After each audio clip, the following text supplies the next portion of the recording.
Kerjanya berapa? Targetnya?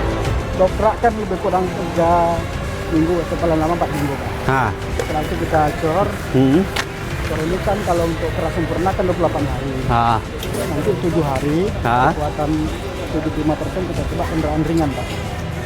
Oh gitu. Ya, jadi lebih kurang 1,5 bulan lagi kita udah bisa langsung coba. 1,5 bulan lagi? Ya.